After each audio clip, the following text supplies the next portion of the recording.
வணக்கம். இன்னைக்கு நம்ம எத பத்தி பார்க்க போறோம் அப்படின்னு பார்த்தீங்கன்னா, ரியாக்ட்னா என்ன? நம்ம ஏன் ரியாக்ட் சூஸ் பண்ணணும்? ஆங்குலர், வியூ இதெல்லாம் இல்லாம நம்ம ஏன் ரியாக்ட்ட சூஸ் பண்ணணும்? ரியாக்ட்டோட பவர்லாம் என்ன? ரியாக்ட்னா என்ன? இத பத்தின வீடியோ தான் நம்ம இன்னைக்கு பார்க்க போறோம். ஸோ ஃபர்ஸ்ட்டு ஒண்ணு ஒண்ணாலேருந்து பார்க்க ஆரம்பிச்சிடலாம். ஃபர்ஸ்ட்டு வந்து இன்ட்ரோடக்ஷன் டூ ரியாக்ட். ரியாக்ட்னா என்னன்றத பார்த்துடலாம். என்னன்னு பார்த்தீங்க அப்படின்னா, ரியாக்ட் வந்து ஒரு ஜாவாஸ்கிரிப்ட் லைப்ரரி. ஸோ ஜாவாஸ்கிரிப்ட்லேருந்து பார்த்தீங்கன்னா வந்து 3ஆ வந்து பிரியும் ஃப்ரண்ட் எண்டுக்கு. ஸோ ஒண்ணு வந்து என்ன அப்படின்னு பார்த்தீங்கன்னா, ஃபர்ஸ்ட்டு விஷயம் வந்து நம்மளோட ரியாக்ட், 2வது வந்து ஆங்குலர், 3வது வந்து வியூ. ஆங்குலரும், வியூவும் வந்து ஃப்ரேம் ஒர்க். ஸோ ரியாக்ட்ன்னு பார்த்தீங்க அப்படின்னா, அ ரியாக்டும் ஃப்ரேம் ஒர்க் தான். பட் ஆனா இது வந்து லைப்ரரி அப்படின்னு சொல்லுவோம். ஸோ ஏன் லைப்ரரின்னு சொல்றோம் அப்படின்னா, இது வந்து ஃபுல் ஃப்ளெட்ஜ்டா இருக்காது. அதே மாரி வந்து இதுல வந்து ரியாக்ட் வந்து சூஸ் பண்றதுக்கான காரணம் என்ன அப்படின்னு பார்த்தீங்கன்னா, யூசர் இன்டர்ஃபேஸ் வந்து நம்ம வந்து நார்மலா HTMLலாம் எப்படி எழுதிருப்போம். HTMLலயும் ஜாவா ஸ்கிரிப்டையும் கலந்து எழுதுவோம்ல. ஸோ அந்த மாரி ஒரு விஷயத்த வந்து ரியாக்ட்ல வந்து நம்மளால பண்ண முடியும். ரொம்ப சிம்பிளா இருக்கும். லேர்ன் பண்ணிக்கிறதுக்கு ரொம்பவே சிம்பிளா இருக்கும். அது மட்டும் இல்லாம இது வந்து எல்லாமே வந்து சிங்கிள் பேஜ் அப்ளிகேஷன் தான். ஸோ நம்ம என்ன அப்படி சிங்கிள் பேஜ் அப்ளிகேஷன் அப்படின்னா என்னன்னா, நமக்கு வந்து ரவுட் எல்லாம் வந்து நம்ம போட்டு பண்ணிக்கலாம். ஸோ அதே மாரி இது யார் வந்து கிரியேட் பண்ணா அப்படின்னு பார்த்தீங்கன்னா வந்து Facebook தான் வந்து கிரியேட் பண்ணாங்க. இப்ப அவங்க தான் வந்து மெயின்டெயினும் பண்ணிட்டு இருக்காங்க. இப்ப நீங்க நெறைய இடத்துல பார்க்குற என்ன வெப்சைட்னாலும், நீங்க எந்த வெப்சைட் இந்த இதுல பார்த்தீங்கன்னாலும், அத நம்மளால வந்து ரியாக்ட்ல வந்து கண்டிப்பா பண்ண முடியும். அவ்வளோ பெரிய ஸ்ட்ராங்கான கம்யூனிட்டியும் இருக்கு. அவ்வளோ பவர்ஃபுல்லானதும் கூட ரியாக்ட். ஸோ ரியாக்ட்க்கு மேல என்னலாம் இருக்கு அப்படின்னு பார்த்தீங்கன்னா, நெக்ஸ்ட்.js இருக்கு. ஸோ நம்ம அத அடுத்தடுத்து பார்க்க ஆரம்பிப்போம். ஸோ ரியாக்ட்ல வந்து இவ்வளோதாங்க. ஸோ இது வந்து ரொம்ப காம்போனன்ட் பேஸ்ட் வந்து ஆர்க்கிடெக்சர் அப்படின்னு சொல்லுவாங்க. காம்போனன்ட் பேஸ்ட் ஆர்க்கிடெக்சர் அப்படின்னா என்ன அப்படின்னு பார்த்தீங்கன்னா, நம்ம வந்து ஒரு விஷயம் செய்றோம். இப்ப வந்து லாகின் நம்ம HTMLல பார்த்திருப்போம். லாகின்க்கு ஒரு ஃபார்ம், ரெஜிஸ்டருக்கு ஒரு ஃபார்ம் அந்த மாரி தனித்தனியா வந்து வச்சிருப்போம். ஸோ அப்படி இல்லாம அதாவது வந்து ஒரே ஃபைல்ல நம்ம இது எல்லாத்தையும் வச்சிருப்போம். இத நான் வந்து பிரிக்கிறது தான் வந்து காம்போனன்ட் பேஸ்ட் ஆர்க்கிடெக்சர். ஸோ நான் இப்ப வந்து லாகின் ஃபார்ம வந்து தனியாவும், ரெஜிஸ்டர் ஃபார்ம வந்து தனியாவும், ஸோ நான் இத வந்து அங்க மட்டும் தான் யூஸ் பண்ண முடியும் அப்படின்றது கிடையாது. நான் இத எடுத்து வந்து நெறைய இடத்துல வந்து யூஸ் பண்ணலாம். ஸோ வந்து ஒரே விஷயத்த வந்து நீங்க லாகினுக்கும், ரெஜிஸ்டருக்கும் ஒரே ஃபார்ம கூட நீங்க வச்சுக்கலாம். ப்ராப்ஸ் மூலியமா சேஞ்ச் பண்ணலாம். ஸோ ப்ராப்ஸ்னா என்ன? அப்படின்றதெல்லாம் இந்த சீரிஸ் ஃபுல்லுமே நம்ம வந்து பார்க்க போறோம். ஸோ இது வந்து இன்ட்ரோ வீடியோன்றதுனால ரொம்ப டீப்பா போக விரும்பல. ஸோ நெக்ஸ்ட் வந்து என்ன பார்த்தீங்க அப்படின்னா, இந்த ப்ரீ ரிக்வசைட்ஸ் என்னென்னலாம் நமக்கு இதுக்கு முன்னாடி தெரிஞ்சிருக்கணும் ரியாக்ட் தெரியறதுக்கு முன்னாடி அப்படின்னு பார்த்தீங்கன்னா, Node.jsம், NPMமும் நம்ம இதுல வந்து கம்ப்யூட்டர்ல வந்து லேப்டாப்லயோ இன்ஸ்டால் பண்ணியிருக்கணும். ஸோ நான் செட்டப் பண்றது எப்படின்றத நான் நாளைக்கு வீடியோல சொல்றேன். பட் இது வந்து பேசிக்கான ஒரு விஷயம். அதே மாரி இன்னொன்னு என்ன தெரிஞ்சிருக்கணும் அப்படின்னு பார்த்தீங்கன்னா, HTML, CSS, JavaScript இது 3ம் வந்து கண்டிப்பா தெரிஞ்சே இருக்கணும். அது இல்லாம நீங்க டைரக்ட்டா இங்க வந்து பார்த்தீங்க அப்படின்னா, ரொம்பவே கஷ்டமா இருக்கும் புரிஞ்சுக்கிறதுக்கு. ஸோ நான் அதனால தான் அந்த ஆர்டர்ல வந்து போட்டுட்டு நான் இப்ப ரியாக்ட் வந்து போட ஆரம்பிக்கிறேன். ஸோ நீங்க பார்க்கல அப்படின்னா, நான் வந்து ஐ பட்டன்ல குடுக்குறேன். மறக்காம செக் பண்ணி பாருங்க. நெக்ஸ்ட் வந்து நான் சொன்னேன்ல காம்போனன்ட் பேஸ்ட் ஆர்க்கிடெக்சர். இது என்ன அப்படின்னு பார்த்தீங்கன்னா, நம்ம யூசருக்கு வந்து சின்ன சின்னதா வந்து என்னால வந்து அந்த காம்போனன்ட்ஸ் வந்து பிரேக் பண்ணிக்க முடியும். லாகின் ஃபார்ம்னா லாகின்க்கு ஒரு இது. லாகின்லயே வந்து பார்த்தீங்க அப்டின்னா பட்டன் இருக்கும். ஸோ பட்டனுக்கு மட்டும் தனியா ஒரு காம்போனன்ட் வந்து கிரியேட் பண்ணலாம். ஸோ இந்த மாரி விஷயங்கள்லாம் வந்து என்னால வந்து பண்ண முடியும். இத நான் வந்து ஒரே இது ப்ராஜெக்ட்ல தான் வைக்க முடியுமா அப்டின்னு கேட்டீங்கன்னா கிடையாது. நீங்க மல்டிபிள் ப்ராஜெக்ட்ஸ் கூட அந்த அந்த காம்போனன்ட் நீங்க கிரியேட் பண்ணிட்டீங்க அப்படியே டைனமிக்கா கிரியேட் பண்ணிட்டீங்க அப்படின்னா, நீங்க எந்த ப்ராஜெக்ட் வேணாலும் நீங்க அத வந்து யூஸ் பண்ணிக்கலாம். ஸோ இதுதான் வந்து இது ரீயூசபிலிட்டிக்காக தான் இத ஃபர்ஸ்ட் இந்த காம்போனன்ட் பேஸ்ட் ஆர்க்கிடெக்சரே கொண்டு வந்தாங்க. நம்ம ஒரே விஷயத்த திருப்பி திருப்பி எழுதுறதுக்கு பதிலா, ஒரு விஷயம் எழுதிட்டோம். அத நான் வந்து எப்படி எப்படிலாம் என்னால வந்துட்டு அத வச்சு என்னால நெறைய இடத்துல எப்படி கொண்டு வர முடியும் அப்படின்றதுக்காக தான் வந்து இந்த காம்போனன்ட் பேஸ்ட் ஆர்க்கிடெக்சர் கொண்டு வந்தது. அதே மாரி இத மெயின்டெயின் பண்றதும் ரொம்ப ஈஸி. அதே மாரி நம்ம இப்ப இதுலருந்து ஏதாவது வேற ஏதாவது இன்னும் எக்ஸ்ட்ராவா ஆட் பண்ணணும் அப்படின்னு நினைச்சோம்னா, நம்ம அத ஸ்கேலபிலிட்டியும் நமக்கு ரொம்பவே ஈஸியா இருக்கும் இந்த காம்போனன்ட் பேஸ்ட் ஆர்க்கிடெக்சர்ல. அதனால தான் நம்ம வந்து ரியாக்ட் சூஸ் பண்ணோம். ஸோ நெக்ஸ்ட் வந்து நான் ஆல்ரெடி சொன்ன மாரி தான். டிக்ளரேட்டிவ் சின்டாக்ஸ்னா என்ன அப்படின்னா, JSX ஜாவாஸ்கிரிப்ட் பிளஸ் XML ஓகேங்களா? இது வந்து எப்படி இருக்கும் அப்படின்னு பார்த்தீங்கன்னா, HTML மாரியே தாங்க இருக்கும். HTML நம்ம வந்து ஜாவாஸ்கிரிப்ட்டோட சேர்ந்து வந்து எழுதுனா எப்படி இருக்குமோ, அதுதான் வந்து ரியாக்ட். ஸோ நான் கோட்ல காமிக்கும்போது உங்களுக்கு இன்னுமே ரொம்ப ஈஸியா வந்து புரியும். ஸோ இது வந்து HTMLயும் ஜாவாஸ்கிரிப்ட்டும். அதனால தான் வந்து HTML பார்த்தீங்க அப்டின்னா, ரொம்பவே ஈஸியா இருக்கும் கத்துக்கிறதுக்கு.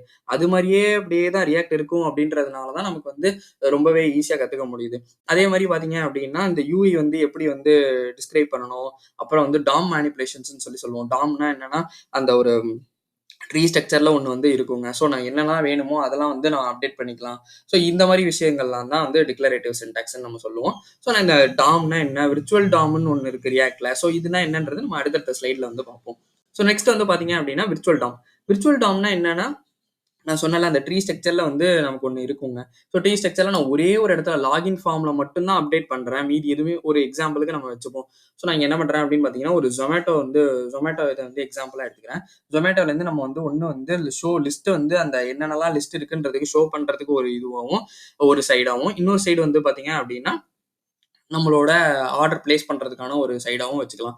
ஸோ இந்த இதுல நான் வந்து லிஸ்ட் பண்றத நான் எதுவுமே பார்க்கவே இல்ல. நான் பார்த்து முடிச்சுட்டேன். ஆர்டர் பண்றது மட்டும் தான் நான் வந்து இப்ப யூஸ் பண்ணிட்டு இருக்கேன். ஸோ லிஸ்ட் பண்றத நான் வந்து எதுவுமே அப்டேட்டே பண்ண தேவையில்ல. ஸோ நம்ம நார்மல் டாம்ல என்ன ஆகும் அப்படின்னு பார்த்தீங்கன்னா, ஜாவாஸ்கிரிப்ட்ல என்ன ஆகும்னு பார்த்தீங்கன்னா, மொத்தமுமே நான் ஆர்டர் பிளேஸ் பண்ணும்போதும் அந்த லிஸ்ட்டும் சேர்ந்து வந்து அப்டேட் ஆகும். ஸோ பேஜோட வந்து எஃபிஷியன்சி வந்து ரொம்பவே குறையும். ஸோ நான் இப்ப வந்து ஆர்டர் மட்டும் தான் பிளேஸ் பண்றேன்னா, அந்த டாம் மட்டும் தான் போய் வந்து அப்டேட் ஆகும்.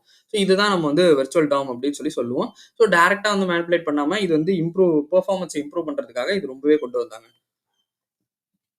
இதுல அப்படியே அடுத்தது என்ன பார்த்தீங்கன்னா, unidirectional data flow. So unidirectional data flow அப்படின்னா என்னன்னா, டேட்டா வந்து ஒரு இடத்துல வந்து சேஞ்ச் ஆகுது அப்படின்னா, இது வந்து ஒன் வே பாத்தா தான் வந்து போகும். ஸோ அந்த பை டைரக்ஷனலா வந்து நடக்காது. இது வந்து ஒரே விஷயங்க, ஒரே இதுவா தான் வந்து போகும். ஸோ அதே மாரி பார்த்தீங்க அப்படின்னா நம்ம யூஐல ஏதாவது அப்டேட் பண்றோம் அப்படின்னா, இது வந்து அந்த ஒரு இத முடிச்சுட்டு தான் அடுத்ததுக்கு போகும். ஸோ இதுதான் நம்ம வந்து யூனிடைரக்ஷனல் டேட்டா ஃப்ளோ. அதாவது வந்து மத்த இதுலலாம் ஆங்குலர்லாம் பார்த்தீங்கன்னு வச்சுக்கோங்களேன், பை டைரக்ஷனலா டேட்டா போகும். அதே மாரி டேட்டா வரும். ஸோ இதுல வந்து அப்படி கிடையாது. யூனிடைரக்ஷனலா மட்டும் தான் போயிட்டு இருக்கும். ஸோ நமக்கு இன்னுமே வந்து ஃபாஸ்ட்டா இருக்கும் நம்மளோட பேஜ் வந்து. ஸோ நெக்ஸ்ட் வந்து பார்த்தீங்கன்னா, ரியாக்ட் ஈகோசிஸ்டம். நம்ம சொன்னோம்ல ஆல்ரெடி வந்து ரியாக்ட் வந்து ரொம்பவே பவர்ஃபுல்லானது அப்படின்னு சொல்லிட்டு. ஏன் அப்படி சொன்னேன் அப்படின்னா, ஃபர்ஸ்ட் விஷயம் வந்து லேர்ன் பண்றதுக்கு ஈஸியா இருக்கும். செகண்ட் விஷயம் வந்து என்ன அப்படின்னு பார்த்தீங்கன்னா, நீங்க ரியாக்ட் 1 தெரிஞ்சா போதும். உங்களால மொபைல் அப்ளிகேஷன் கூட எழுத முடியும். ஸோ வந்து என்ன என்ன எழுத முடியும் அப்படின்னு பார்த்தீங்கன்னா, ரியாக்ட் நேட்டிவ்னு சொல்லி ஒண்ணு இருக்கு. ஸோ நீங்க அதுவும் மோஸ்ட்லி அப்படியே ரியாக்ட் மாரி தான் இருக்கும். ரொம்பவே ஈஸியா இருக்கும் கத்துக்கிறதுக்கு.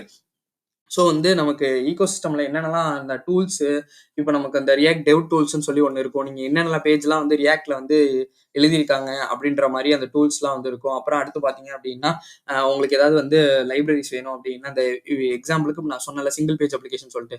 இப்ப நமக்கு ஏதாவது ரவுட் வேணும் அப்படின்னா, நம்ம என்ன பண்ணலாம் அப்படின்னா, ரியாக்ட் ரவுட்டர்ன்னு சொல்லி இருக்கு. ஸோ நம்ம நேவிகேஷனுக்கு இப்ப slash login, slash register, slash billing இந்த மாரி நம்ம என்ன ரவுட் போடுறோமோ, அந்த ரவுட்ட வந்து நம்ம வந்து ரியாக்ட் ரவுட்டர்ல போட்டுக்கலாம். அதே மாரி பார்த்தீங்க அப்படின்னா, ரீடெக்ஸ்ன்னு ஒண்ணு இருக்கு. ஸோ ரீடெக்ஸ் வந்து எல்லாத்துக்குமே இருக்கு. பட் காமனா வந்து ரியாக்ட்டோட இன்டகிரேட் பண்ணும்போது இன்னுமே வந்து அந்த ரீடெக்ஸ் வந்து எஃபிஷியன்ட்டா இருக்கும்.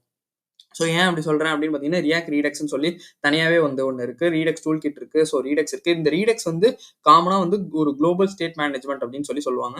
ரீடெக்ஸ் பத்தினதெல்லாம் கொஞ்சம் அட்வான்ஸ்டானது. ஸோ நம்ம அத போக போக வந்து சொல்லலாம். பட் இது வந்து ஒரு ஸ்டேட் மேனேஜ்மென்ட்ன்ற மாரி மட்டும் தெரிஞ்சு வச்சுக்கோங்க. ஸோ நெக்ஸ்ட் வந்து என்ன அப்படின்னு பார்த்தீங்கன்னா, கம்யூனிட்டி அண்ட் சப்போர்ட். நம்ம ரியாக்ட் எடுக்கிறோம்னு வச்சுக்கோங்களேன். இப்போ ஒரு எக்ஸாம்பிளுக்கு நான் ஏதோ ஒரு லாங்குவேஜ் படிக்கிறேன் அப்படின்னா, அத நான் வந்து தெரிஞ்சுக்கிறதுக்கு, போறதுக்கு, வரதுக்கு இப்ப எனக்கு ஒரே ஒரு சோர்ஸ் மட்டும் இருக்கக்கூடாது. அவங்களோட டாக்குமெண்டேஷன் மட்டுமே இருந்துச்சு அப்டின்னா, எனக்கு வேற எங்கேயாவது டவுட் வருது அப்டின்னா, எனக்கு நான் அத கேட்டு தெரிஞ்சுக்கிறதுக்கான இடமும் இருக்கணும். ஸோ நீங்க நெறைய இடத்துல பார்த்தீங்க அப்டின்னால, மோஸ்ட்லி வந்துட்டு எல்லாமே வந்து மெர்ன் ஸ்டாக் தான் எதிர்பார்க்குறாங்க. நீங்க இண்டஸ்ட்ரிக்குள்ள வந்தீங்கன்னா தெரியும். மெர்ன் ஸ்டாக் தான் எதிர்பார்க்குறாங்க. ஸோ இந்த ரியாக்ட் வந்து அவ்ளோ பாப்புலரான ஒரு விஷயம். இப்ப நான் ஏதாவது ஒரு டவுட் இருக்கு அப்டின்னா, நான் ஜஸ்ட் வந்து எங்கேயோ ஒரு இடத்துல Redditலயோ எங்கேயோ நான் அந்த கம்யூனிட்டில GitHubலயோ ஏதோ ஒண்ணு ஒரு இடத்துல போய் தேடுறேன் அப்டின்னா, எனக்கான அந்த கோட் வந்து இருக்கும். ஸோ இதே வந்து compare to Angular and Vue பார்த்தீங்க அப்டின்னா, அந்த அளவுக்கான சப்போர்ட் இருக்காது. ஸோ React வந்து நெறைய பேர் யூஸ் பண்றாங்க. நெறைய விஷயங்கள் இருக்கு. நீங்க தேடி பார்த்தீங்கன்னா, எக்கச்சக்கமா கொட்டி கிடக்குங்க Reactல வந்து ப்ராஜெக்ட்ஸ் பார்த்தீங்கன்னா. ஸோ அதனால தான் சொல்றேன். ஸோ லார்ஜ் கம்யூனிட்டி இருக்கு. நீங்க என்ன டவுட்னாலும் யார்ட்ட வேணாலும் கேட்கலாம். ஸோ அந்த மாரி கம்யூனிட்டி சப்போர்ட் இருக்கு. ஸோ நெக்ஸ்ட் வந்து என்ன அப்படின்னு பார்த்தீங்கன்னா, இதுதான் வந்து இன்னைக்கான வீடியோ. நாளைக்கு வந்து நம்ம என்ன பார்க்க போறோம் அப்படின்னு பார்த்தீங்கன்னா, ரியாக்ட்ட வந்து எப்படி வந்து நம்ம லோக்கல் என்வைரன்மென்ட்ல செட் பண்றது. ஸோ நம்ம வந்து செட்டப் பண்ணாமலே வந்து ஜஸ்ட் வந்து கோட் சாண்ட்பாக்ஸ்ல போய் நம்ம வந்து கோட் பண்ணலாம். பட் எப்படி நம்ம லோக்கல் என்வைரன்மென்ட்ல செட்டப் பண்றது?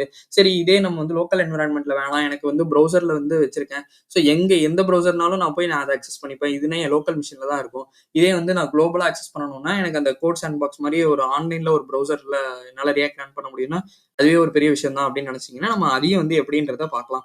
ஸோ இத பத்தின வீடியோ தான் நாளைக்கு வந்து இருக்கும். இந்த வீடியோ உங்களுக்கு புடிச்சிருக்கும்னு நான் நினைக்கிறேன். இந்த வீடியோ உங்களுக்கு புடிச்சிருந்தா மறக்காம லைக் பண்ணுங்க, ஷேர் பண்ணுங்க, சப்ஸ்கிரைப் பண்ண மறந்துறாதீங்க. இதுல ஏதாச்சும் டவுட் இருக்கு அப்படின்னு நினைச்சீங்கன்னா கமெண்ட் பண்ணுங்க. நான் உங்களுக்கு கண்டிப்பா ரிப்ளை பண்றேன். தேங்க் யூ ஃபார் வாட்சிங் திஸ் வீடியோ.